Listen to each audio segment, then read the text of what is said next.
نماز تراویح میں قرآن کریم کا پارہ نمبر 13 کا بقیہ آدھا جز اور پارہ نمبر 14 کے ابتدائی 3 جزئیات یعنی سوا پارہ تلاوت کیا گیا۔ آج کے نماز تراویح کے اس مکمل عنوان ہے اللہ کریم نے قرآن کریم کے پارہ 13 میں سورہ ابراہیم کو خصوصیت کے ساتھ نازل فرمایا، اور اس سورہ مبارکہ کے نازل فرمانے کے ساتھ رب کریم نے یہ بتا دیا کہ حضرت ابراہیم علیہ السلام کی شان کریمی کتنی بلند ہے۔ یقین جانیے علماء اسی احتشام نے جب حضرت ابراہیم علیہ السلام کی سیرت پر قلم اٹھایا نا تو کمال کر ڈالا۔ ایسی شاندار زندگی آپ نے گزاری اور اللہ کریم کی محبت اور دوستی کا وہ حق ادا کیا کہ عقل دنگ رہ جائے۔ اللہ کریم نے قرآن کریم کے ایک مقام پر ارشاد فرمایا وَاتَّخَذَ اللَّهُ إِبْرَاهِيمَ خَلِيلًا، اور اللہ کریم نے ابراہیم کو اپنا دوست بنایا۔ اب جب اللہ دوست بنائے تو پھر بندے کا مقام کیا بنتا ہے؟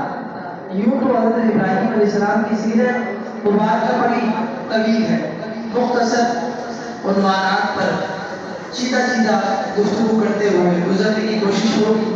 حضرت ابراہیم علیہ السلام اللہ تبارک و تعالیٰ کی طرف سے نبوت کے ساتھ مبعوث ہوئے اور آپ نے اپنی پوری زندگانی رب کریم کی محبت میں گزاری، اور ایسی محبت کہ جو صرف زبانی محبت نہ تھی بلکہ آپ کا قول، آپ کا فعل، آپ کا ہر ایک کام فقط رب کریم کی رضا کی خاطر ہوا کرتا تھا۔ آپ کے دور میں ایک بڑا سپر پاور بادشاہ ہوا کرتا تھا جس کا نام نمرود تھا، بڑا ظالم جابر کافر بادشاہ، اور اس وقت وہ نمرود ایسا پاورفل تھا کہ پوری دنیا پر اکیلا حکمرانی کرتا تھا۔ ایسی پاور تھی اس کے پاس، وہ سپر پاور ہوا۔ حضرت ابراہیم علیہ السلام نے اللہ تبارک و تعالیٰ کی فرما برداری کا علم بردار آپ ہوئے، اور آپ نے اللہ تبارک و تعالیٰ کی رضا کی خاطر اس کے احکام کی پابندی اور پاسداری کے لیے تبلیغ دین شروع فرمائی۔ تو آپ نے یہ نہ دیکھا کہ میرے راستے میں نمرود آ رہا ہے، نمرود آئے گا، میرے پاس تو اس کے مقابلے میں کوئی طاقت بظاہر نہیں، میں اس کا مقابلہ کیسے کروں گا؟ حضرت ابراہیم علیہ السلام نے بس یہ دیکھا کہ میرے رب نے حکم دیا ہے، رب کریم کا حکم مان لوں گا، حفاظت کرنے والا میرا رب ہے۔ آپ نمرود بادشاہ سے لڑ گئے۔ آپ کے والد محترم کا نام کارن تھا، اور بعض لوگ حضرت ابراہیم علیہ السلام کے والد محترم کے حوالے سے کہتے ہیں کہ آزر نام کے والد کا تھا، اور پھر کچھ دلائل قرآن کریم کی آیات کے دیتے ہیں کہ اللہ تبارک و تعالیٰ نے فرمایا کہ حضرت ابراہیم علیہ السلام سے جب خطاب ہوا قرآن کریم میں ان مقامات پر ان جگہوں کو بیان کیا گیا تو بعض اوقات آزر کا لفظ استعمال ہوا۔ تو مفسرین نے جہاں پر حضرت ابراہیم علیہ السلام کے والد کے طور پر آزر کا لفظ استعمال ہوا، اس بات کی وضاحت ان مقامات کے حوالے سے کی کہ یہاں باپ سے مراد چچا ہے، کیونکہ بعض اوقات عربیوں کا یہ انداز رہا ہے کہ وہ جب ابو کا لفظ استعمال ہوتا ہے تو بعض اوقات اس سے مراد چاچا بھی لیا جاتا ہے۔ تو آپ کے والد گرامی کا نام طارق تھا، اور آپ بڑے ہی نیک متقی پرہیزگار شخصیت تھے اور کفر سے کوسوں دور تھے۔ آپ کے جو چچا تھے وہ بت وغیرہ بنایا کرتے تھے، تو آپ بڑی نفرت کرتے اس چیز سے۔ تو آپ جب جوان ہونے لگے، بڑے ہونے لگے، عمر کا جو حصہ تھا وہ بڑھنے لگا، تو حضرت ابراہیم علیہ السلام کو چچا نے کہا کہ چلو تم بھی میرے ساتھ بت جو ہے وہ بنا کر بیچیں گے۔ تو حضرت ابراہیم علیہ السلام نے کہا کہ ہم اسے بیچیں گے اور اسے ہم خدا کہتے ہیں، آپ اسے خدا کہتے ہو۔ خدا تو وہ ہوتا ہے کہ جو دوسروں کی حفاظت کرنے والا ہو، جو دستگیر ہو، دوسروں کی مشکل کشائی کرنے والا ہو۔ یہ بت تو ایسا ہے کہ اگر اس کو خود ضرر پہنچے، تکلیف پہنچے تو یہ اپنا بچاؤ نہیں کر سکتا، اپنا تحفظ نہیں کر سکتا۔ خیر اس نے کہا اس طرح کی باتیں نہیں کرتے۔ حضرت ابراہیم علیہ السلام کو منع کر وہ ساتھ لے گیا۔ حضرت ابراہیم علیہ السلام چلے گئے اور آپ نے آزمانے کے لیے اس جو چھوٹی چھوٹی مورتیاں تھی، چھوٹے چھوٹے بت تھے، تو ان میں سے ایک کو آپ جا رہے تھے تو راستے میں گندا پانی نظر آیا، آپ نے اس کو اس گندے پانی میں ڈبو دیا کہ خدا ہے میں دیکھوں تو صحیح کہ واقعی اس کے اندر کوئی طاقت ہے، وہ پاور ہے کہ یہ اپنا بچاؤ کر سکے۔ تو لوگ اس کی در پر آ کر دعائی دیتے ہیں تو لوگوں کو تو مشکل جب حل کرے گا نا جب اپنے پاس کوئی طاقت ہوگی۔ تو آپ نے اسے گندے پانی میں جب ڈبو کر نکالا تو جس کیفیت پر وہ پہلے تھا اسی کیفیت پر آگے گندا ہو گیا، اپنا بچاؤ نہ کر سکا۔ تو آپ یہ اعلان کرتے جاتے ہیں لوگوں یہ بت تمہیں کچھ نہیں دینے والے، یہ اپنا بچاؤ نہیں کر سکتے، اپنے آپ کو یہ محفوظ نہیں کر سکتے، تو تمہاری مدد کیا کریں گے؟ ہے بات بڑی لمبی اور تفصیل والی ہے، صرف جو ہے توجہ دلانا مقصد ہے۔ حضرت ابراہیم علیہ السلام نے پوری قوم، کیونکہ وہاں ایک سال میں ایک دن ایسا آتا تھا کہ میلہ لگتا تھا، تو نمرود کی بڑی شان و شوکت اور بڑی اس کی جو ہے نا وہ عزت افزائی کی جاتی تھی، تو اس میلے میں پوری قوم گئی ہوئی تھی جہاں پر یہ سارے بت جمع تھے۔ حضرت ابراہیم موقع کا فائدہ اٹھا کر پہنچے اور آپ نے وہ تمام بت توڑ ڈالے، اور جس بت کو توڑتے اس کو یہ للکار دیتے ہوئے توڑتے کہ تو رب کریم کے مقابلے میں اپنے آپ کو خدا سمجھتا ہے، آج میں تیرا نقصان کرنے آیا ہوں، تو لوگوں کے نقصان کا دعوے دار ہے، اگر ہمت ہے اگر قوت ہے تو اپنے آپ سے مجھ سے اپنے آپ کو بچا کر دکھا۔ اور اس طرح تمام بتوں کو انہوں نے توڑ دیا۔ جب یہ نقصان ہوا پھر قوم شام میں واپسی آئی، حضرت ابراہیم علیہ السلام کے بارے میں تحقیقات ہوئی، معلوم ہوا کہ بھائی حضرت ابراہیم علیہ السلام نے یہ تمام کے تمام بت توڑے تو نمرود نے اپنی عدالت کو بلا لیا، عدالت کو بلایا، حضرت ابراہیم علیہ السلام نڈر ہو کر پہنچ گئے، یہ نہ دیکھا کہ مجھے نمرود نے بلایا ہے، سپر پاور ہے، نہ جانے کتنا کچھ اس کے پاس طاقتیں ہوں گی، تو میں کیسے اکیلا لڑوں گا، نہ میرے پاس فوج ہے، نہ میرے پاس اقتدار ہے، نہ ہی کوئی مال و دولت اور ثروت ہے۔ آپ اللہ کا نام لے کر چلے گئے، آپ اس کے دربار میں پہنچتے ہیں تو کہا کہ تم مجھے خدا نہیں مانتے ہو اور ہمارے خداؤں کو تم نے توڑ دیا، انہیں خدا نہیں مانتے ہو۔ کہا میں ان پتھروں کو خدا کیسے مانوں کہ جو خود اپنا بچاؤ نہیں کر سکتے، جو اپنے نفع نقصان کے مالک نہیں، تو وہ میری مدد بنا کیا کریں گے، وہ تیری مدد بنا کیا کریں گے؟ تو خیر نمرود سے بھی اس بات پر کافی بحث ہوئی، نمرود نے کہا میں خدا ہوں۔ تو حضرت ابراہیم علیہ السلام نے کہا کہ خدا تو وہ ہوتا ہے جو زندہ کرتا اور مارتا ہے۔ اب نمرود کی بے وقوفی دیکھیں، تو اس نے کہا کہ میں بھی زندہ کرتا اور مارتا ہوں۔ کہا کس طرح؟ اس نے حکم دیا کہ کل جس بندے کو پھانسی ہونے والی ہے اسے رہا کر دو، کل جس بندے کو پھانسی ہونے والی ہے اسے رہا کر دو، اسے باعث رہا کر دیا گیا، وہ مجرم آزاد ہو گیا۔ اس کے بعد کہا کہ کوئی بھی دربار سے باہر کوئی بندہ گزر رہا اسے پکڑ کے قتل کر دو، اسے پکڑ کے قتل کروا دیا۔ کہا دیکھو ہوا نا، میں نفع نقصان کا مالک، میرے ہاتھ میں زندگی موت ہے، میرا دل چاہا میں نے مرنے والے کو زندگی دے دی، اور میرا دل چاہا جس کی زندگی باقی تھی اسے موت کے ہاتھ ڈانٹ ڈال دیا۔ حضرت ابراہیم علیہ السلام نے اندازہ لگا لیا کہ یہ میرے قسم کا جاہل آدمی ہے، کیونکہ جہالت والی بات تھی نا۔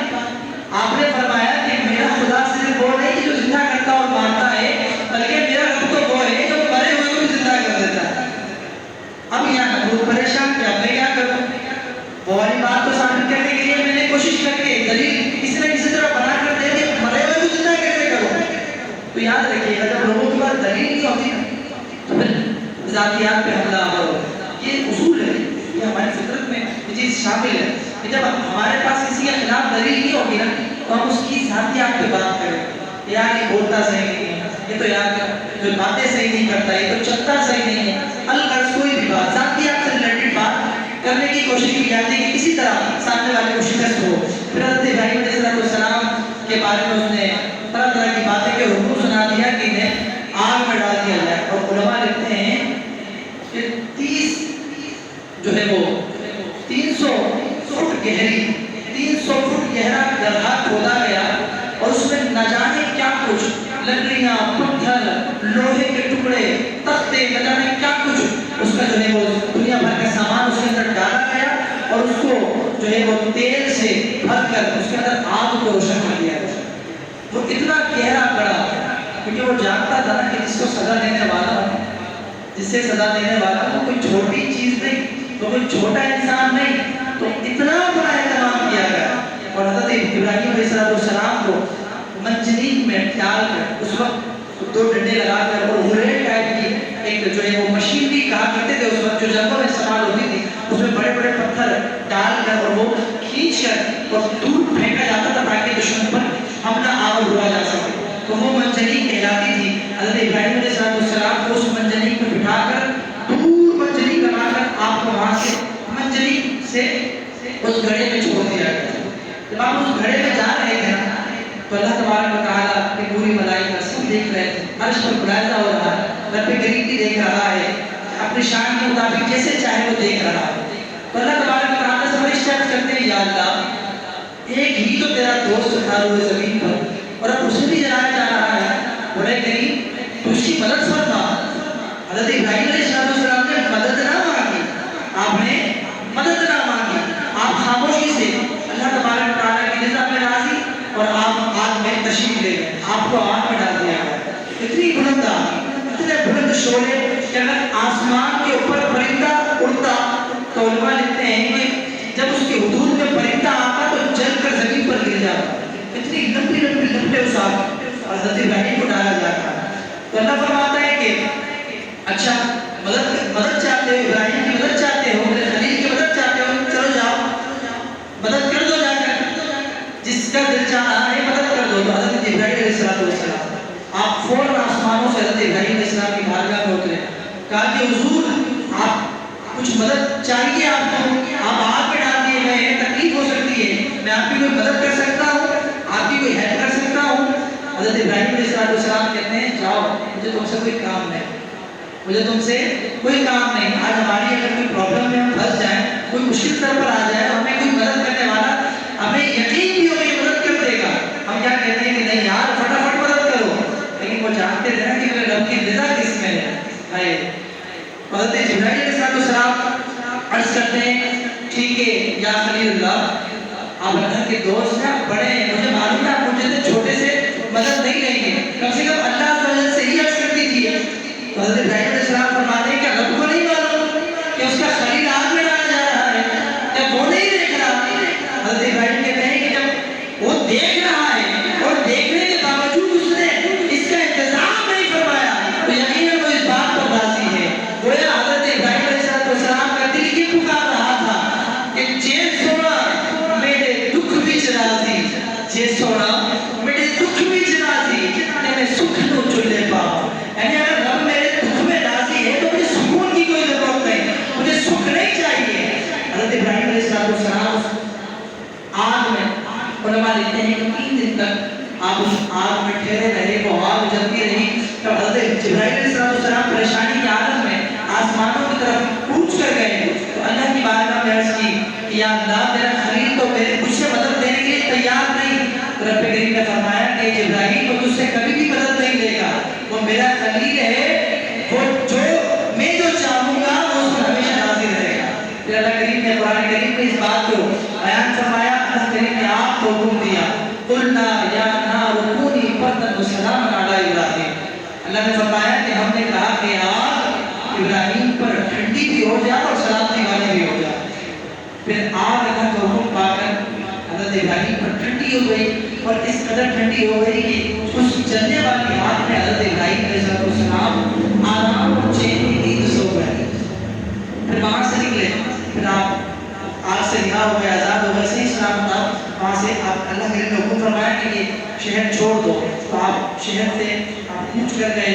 پھر آگے حضرت لوط علیہ السلام کے ساتھ ملاقات ہوئی، پھر آگے مزید معاملات ہوئے۔ ایک اور مقام پر یہ رب تعالیٰ سے محبت آپ کو میں نے بیان بیان کی کہ حضرت ابراہیم اس طرح کی محبت اپنے رب سے کیا کرتے تھے، اپنی اولاد بھی ماری، اپنی جان بھی قربان کرنے کے لیے تیار ہوئے، اپنا مال بھی پیش کیا۔ ایک دن اللہ تبارک و تعالیٰ کی بارگاہ میں فرشتے موجود تھے، عرض کیا یا اللہ حضرت ابراہیم پر تیری بڑی عطائیں ہیں، بڑی عنایتیں ہیں، تو کیا مقصد ہے؟ اللہ فرماتا ہے کہ فرشتوں ابراہیم کو میں نے اپنا دوست بنایا۔ تو فرشتے عرض کرتے ہیں یا اللہ دوست کیوں نہ بنایا ہوگا، اتنا کچھ تو عطا فرمایا ہے، اتنی محبت دی ہے، کیونکہ حضرت ابراہیم علیہ السلام کو کچھ عرصے بعد بڑا مال ملا۔ مال کیا گائے، بڑی بھیڑ بکریاں، کیونکہ اس وقت انہی چیزوں کو مال کہا جاتا ہے. اب تو پیسوں کو کرنسی کو کہا جاتا ہے، تو اس وقت ان چیزوں کو مال کہا جاتا ہے. تو بڑا مال رکھتا ہے کہ ہزاروں لاکھوں اونٹ، بکریاں، گائے، اس طرح کی ساری چیزیں. تو کہا یا اللہ دوست تو بننا ہی تھا، اتنا سارا کچھ عطا جو فرمایا تم نے. کہا کہ اچھا تم یہ سمجھتے ہو تم حضرت ابراہیم کی آزمائش کرنا چاہو گے؟ فرشتے عرض کرتے ہیں لبیک یا اللہ، بالکل کرنا چاہیں. اللہ فرماتے ہیں جاؤ تمہیں اجازت ہو، میرے دوست کو آزما لو. میں نے اپنے دوست کا انتخاب کیا ہے تو کچھ دیکھ کر کیا ہے، جاؤ میرے ابراہیم کو آزماؤ. فرشتہ جو ہے وہ ایک فرشتہ انسانی روح میں زمین پر اترتا ہے. حضرت ابراہیم علیہ السلام جہاں موجود ہوتے ہیں اس کے قریب ایک باغ ہوتا ہے، آپ کا باغ ہوتا ہے، تو اس باغ میں یہ چھپ کر بیٹھ جاتا ہے اور بلند آواز سے حضرت ابراہیم علیہ السلام قریب ہوتے ہیں تو بلند آواز سے اللہ کا ذکر کرنا شروع کر دیتا ہے. سبحان اللہ و بحمدہ سبحان اللہ العظیم، اس طرح کا ذکر کرتا ہے.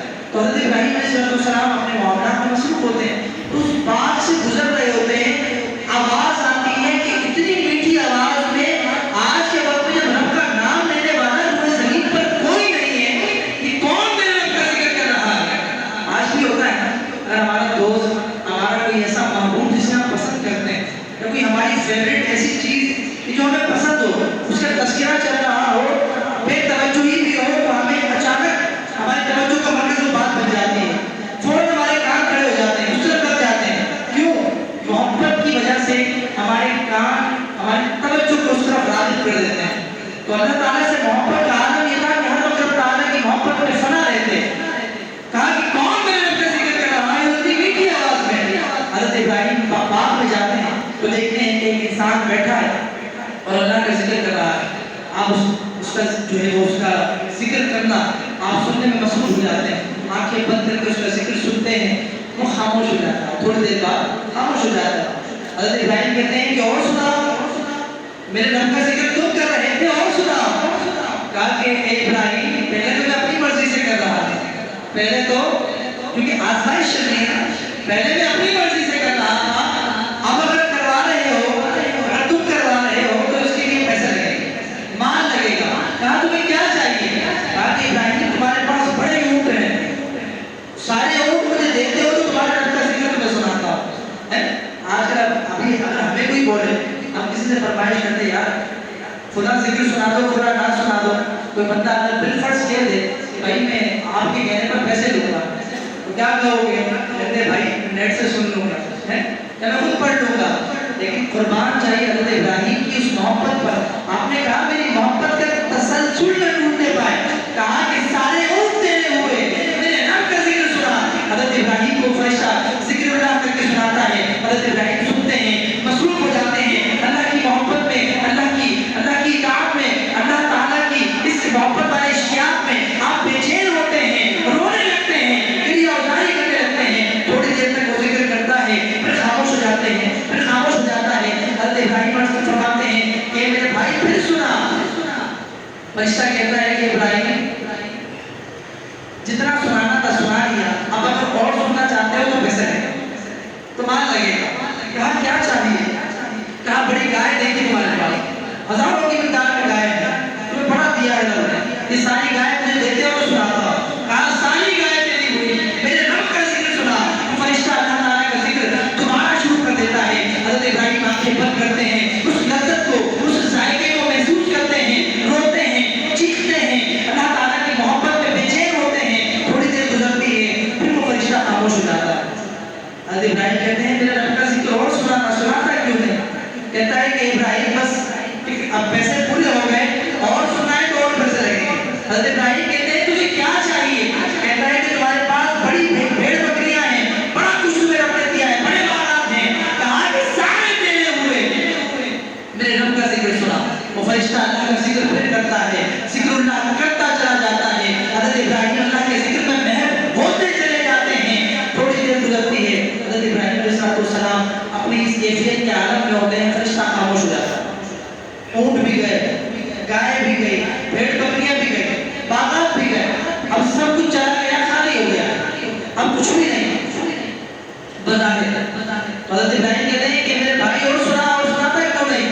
کہا کہ ابراہیم جتنا دیا تھا اس کا کرایہ پورا ہو گیا ہے، اب اگر سنانا ہے تو پیسے لگیں گے، لیکن اب تو تم اپنا سب کچھ مجھے دے چکے ہو، تو اب تمہارے پاس دینے کے لیے کچھ بھی نہیں، تمہیں اب تعالیٰ کا ذکر سننا ہے لیکن تمہارے پاس کچھ نہیں، اب ذکر کیسے سنو گے؟ سنو غلاموں، دل کے کانوں سے سنو، اللہ سے محبت کی تو واقعی حق ادا کرنے کی کوشش کی۔ حضرت ابراہیم کہتے ہیں کہ میرے باپ بھی تیرے ہو گئے، میری گائیں بھیڑ بکریاں بھی تیری ہو گئی، میرے سارے اونٹ وہ سب تیرے ہو گئے، اب میرے پاس بظاہر کچھ نہیں، اے میرے بھائی ایک کام کر، تو مجھے اپنے پاس غلام کے طور پر رکھ لے، میں تیرے اونٹوں کی، تیری بکریوں کی، تیرے بھیڑ کی، تیری گایوں کی، تیری تمام باغات کی حفاظت کروں گا۔ اے میرے بھائی سن، تو مجھے روٹی نہ دینا، تو مجھے پانی نہ دینا، بلکہ اس کا معاوضہ میرے رب کا ذکر سنا دینا، میں اسی طرح جی لوں گا۔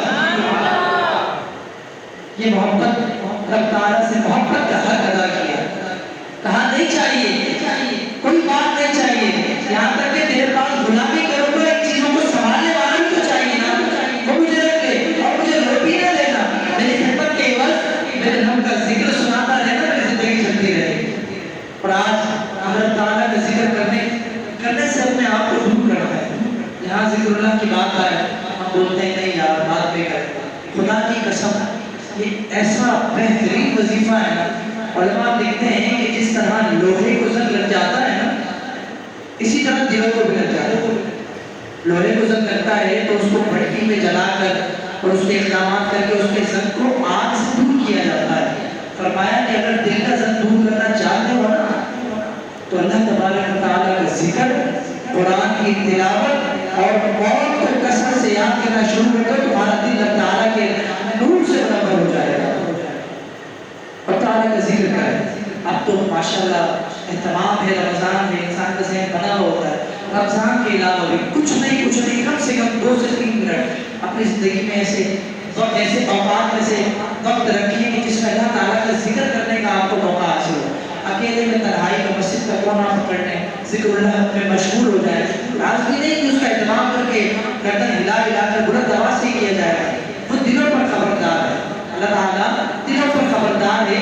وَاعْلَمُوا أَنَّ اللَّهَ يَحُولُ بَيْنَ الْمَرْءِ وَقَلْبِهِ، اور جان لو بے شک اللہ آدمی کے دل کے اور انسان کے درمیان ہے، یعنی اس کی جان کے اور دل کے درمیان ہے۔ تو آپ آنکھیں بند کر کے سلو آواز سے، آہستہ آواز سے ذکر کریں گے تو اس کی ذات سننے والی ہے۔ اللہ تعالیٰ سے دعا ہے کہ رب کریم ہمیں اپنے ذکر کی طرف راغب فرمائے۔ وآخر دعوانا ان الحمد للہ رب العالمین۔ ببرکتہ اللہ وملائکتہ یصلون علی النبی یا ایھا الذین آمنوا صلوا علیہ وسلموا تسلیما۔ الصلاۃ والسلام علیک یا رسول اللہ وعلی آلہ واصحابہ یا حبیب اللہ۔